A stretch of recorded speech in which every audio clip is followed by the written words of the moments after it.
Je vous ai entendu dire que je n'avais pas le choix.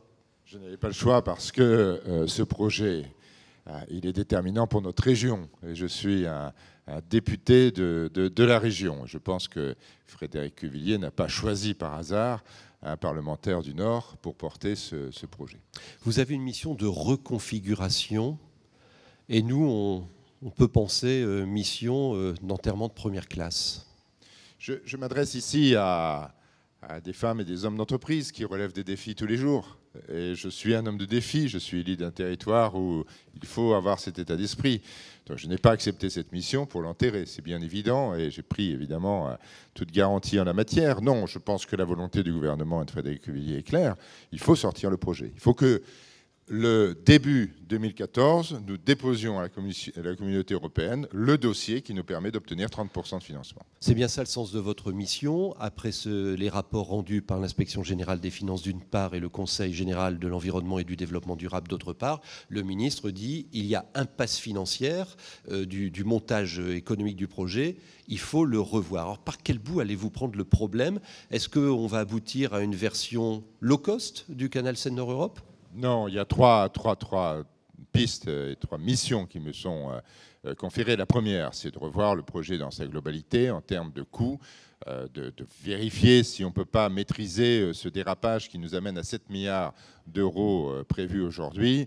Bon, ça, c'est un travail technique. On va essayer de ne pas toucher à la DUP, de faire en sorte d'aller le plus vite possible, mais nous allons vérifier la crédibilité de ce projet. Deuxième élément, sans toucher à l'essentiel. Et l'essentiel, il est économique. L'essentiel, c'est de nous permettre d'avoir un canal à grand gabarit qui nous permet d'accueillir des charges de 4000 tonnes au moins, 4400 tonnes sur l'ensemble du tracé. C'est ça l'objectif. Il est économique. Ce sont les plateformes qui seront les éléments de développement économique de chacun des territoires concernés. Deuxième élément, c'est évidemment de vérifier le portage.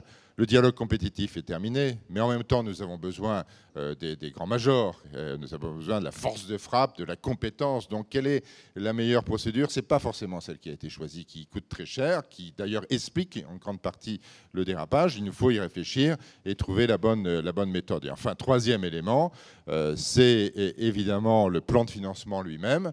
C'est aussi les rapports avec les collectivités territoriales. Ne n'oublions pas qu'aujourd'hui, seule la région Nord-Pas-de-Calais avait délibéré sur une affectation budgétaire. Donc ça veut dire qu'en Picardie, ça veut dire qu'en région Île-de-France, ça veut dire aussi que par rapport à d'autres collectivités, les conseils généraux, nous avons un travail à réaliser pour assurer une maîtrise financière beaucoup plus sûre. C'est la première fois que vous exprimez devant la communauté économique et le Grand Lille en particulier. Merci de votre présence. On est quand même inquiet parce que vous nous dites on présente une nouvelle copie, un nouveau dossier à Bruxelles début 2014.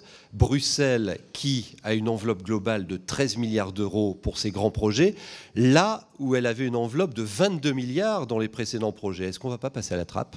Alors on ne va pas passer à la trappe. Il y a des risques? Il y a des risques toujours. Il y a deux grands projets aujourd'hui en France, c'est Lyon-Turin et c'est celui-là. Celui-là est identifié, il n'est pas mis en cause, il est identifié par la Commission européenne. Le problème, c'est qu'on a demandé 6% de financement à la Commission européenne, ce qui évidemment est largement insuffisant. Je pense que le travail sera fait. Il revient, au-delà de ma mission, évidemment, à l'État, de faire en sorte que ce projet soit pris en compte. Moi, je suis, je vous le dis, relativement, raisonnablement optimiste sur le projet. Je le pense, on peut aboutir. Un gros travail a été fait, on ne va pas tout remettre en cause, il ne s'agit pas de repartir à zéro. Le travail a été fait, mais je pense... Le président de Voies navigables de France, ce matin, dit on fait fi du boulot de tous les ingénieurs sur ce projet. Hein. Moi, j'ai une chance dans ma mission, c'est que je suis un parlementaire en mission, je ne porte aucune appréciation sur le travail qui a été réalisé par les uns et les autres, ce n'est pas mon problème. Je n'ai pas non plus à rentrer dans une polémique que je trouverais tout à fait déplacée par rapport à l'importance du projet. Donc mon travail, c'est de rassembler les différents porteurs du projet, quelle que soit leur origine et géographique et politique. C'est le travail que je dois assurer. Je pense sincèrement, le président Geste le dit d'ailleurs dans cette interview, qu'il est à notre disposition et qu'il est prêt à travailler avec nous. Je pense qu'il n'y a pas de réserve. J'ai déjà une séance de travail avec eux et on va y aller. Moi, ce que je veux vous dire ici, en particulier devant ce comité Grand Lille, en remerciant de son invitation, c'est-à-dire qu'il faut convaincre encore. La marge est assurée. Convaincre, c'est qui? Ce sont les acteurs qui sont peut-être inquiets du développement de ce projet extraordinaire sur le plan économique, Le Havre. Le Havre. Et là, j'ai besoin des Nord du réseaux Nord. qui sont représentés ici pour aller avec eux, et j'irai avec eux. J'inviterai le président Vasseur à venir avec moi rencontrer les acteurs de ce port extraordinaire du Havre pour bien leur expliquer qu'effectivement, il n'y a pas d'opposition formelle entre leur développement et le nôtre. Ce sont en Picardie, mais en Île-de-France aussi, encore des résistances.